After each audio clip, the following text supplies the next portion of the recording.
ಆತ್ಮೀಯ ಕನ್ನಡಿಗರೇ, ನಾನಿವಾಗ ಈರೋಡು ಜಿಲ್ಲೆಯ ತಾಳವಾಡಿ ತಮಿಳುನಾಡಿಗೆ ಸೇರಿರುವಂಥ ಒಂದು ತಾಲೂಕಿಗೆ ಬಂದಿದ್ದೇನೆ.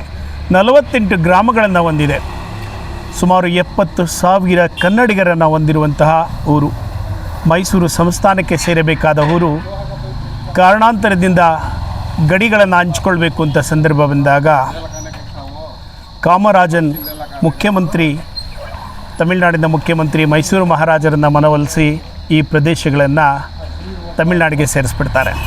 ನಾನು ಹೋದ ವರ್ಷ ಬಂದಾಗ ಕನ್ನಡದ ನಾಮಫಲಕಗಳು ಪ್ರತಿ ಅಂಗಡಿಯಲ್ಲಿದ್ದು ಕನ್ನಡ ಮತ್ತು ತಮಿಳು ನಾಮಫಲಕಗಳು.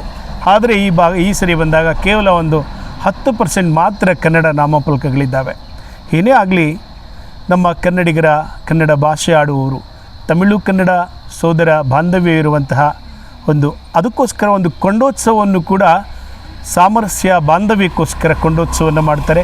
ಮೈಸೂರು ಭಾಗದಿಂದನೂ ಕೂಡ ಬಂದು ಈ ಕೊಂಡೋತ್ಸವದಲ್ಲಿ ಎಲ್ಲರೂ ಕೂಡ ಹಿಂದೂ, ಮುಸಲ್ಮಾನ್, ಹಾಗೆ ತಮಿಳರು, ಕನ್ನಡಿಗರು ಸೌಹಾರ್ದಯುತವಾಗಿ ಆಚರಿಸುವಂತಹ ಒಂದು ಅಮೂಲ್ಯವಾದ ಒಂದು ಸಾಂಸ್ಕೃತಿಕ ಹಬ್ಬ ಕೂಡ.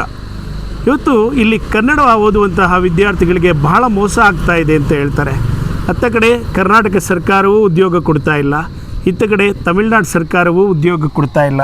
ಆ ಅತಂತ್ರ ಪರಿಸ್ಥಿತಿಯಲ್ಲಿದ್ದೇವೆ ಅಂತ ಇಲ್ಲಿಯ ವಿದ್ಯಾರ್ಥಿಗಳ ಗೋಳು ಕೂಡ.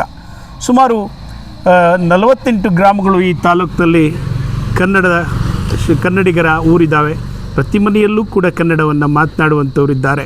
ಆದರೂ ಕೂಡ ಕನ್ನಡಿಗರಿಗೆ ಮೋಸ ಆಗ್ತಾ ಇದೆ ಎನ್ನುವುದೇ ಇಲ್ಲಿ ಜನರ ಅಳಲು ಮತ್ತು ತೋಡ್ಕೊಳ್ತಾ ಇದ್ದಾರೆ ಇವರ ನೋವನ್ನು.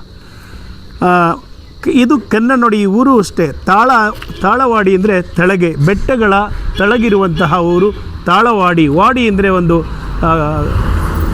ಒಂದು ವಾಡಿಗಳು, ಒಂದು ರೀತಿಯ ಮನೆಗಳಿರುವಂತಹ ಪ್ರದೇಶ. ಹಾಗಾಗಿ ಇದನ್ನು ತಾಳವಾಡಿ ಆಗಿದೆ. ಇಷ್ಟನ್ನು ಹೇಳ್ತಾ ನನ್ನ ಮಾತನ್ನು ಮುಗಿಸ್ತೇನೆ. ನಮಸ್ಕಾರ.